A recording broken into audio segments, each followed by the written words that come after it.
Сенсация! Найдена самая большая в мире коллекция крымско-татарских рукописей. Научный мир полуострова ждут удивительные открытия. Найдена уникальная коллекция Якуба Якуб-Кемаля, которая долгие десятилетия считалась безвозвратно утерянной. Эта коллекция сейчас хранится в Ялтинском историко-литературном музее. Она долгое время считалась утраченной. Это рукописи крымско-татарские, которые Якуб Кемаль в 1920-х годах собирал в ходе своих экспедиций по южному берегу Крыма.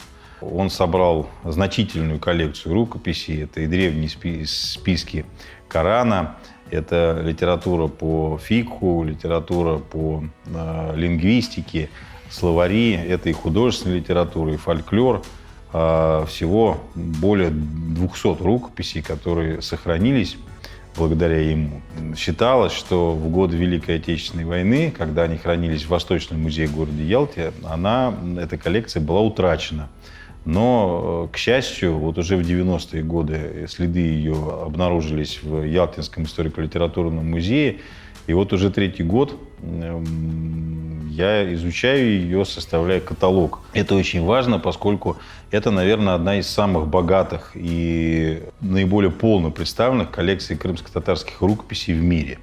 Вот она сопоставима с коллекцией Бахчисарайского музея, но ялтинская коллекция неизвестна, описания ее полных никогда не было.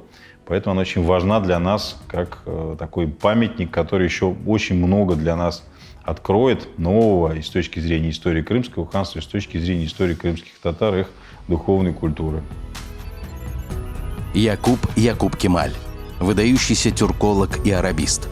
Родился в деревне Улусала в 1885 году. Получил образование в Стамбуле и Бейруте. С 1917 года ректор Зынджырлы медресе, директор Восточного музея в Ялте, организатор многочисленных экспедиций в деревни Крыма для сбора этнографических и старинных рукописей. Был репрессирован в 1934 году, приговорен к лагерям. Умер в тюрьме в 1939 году.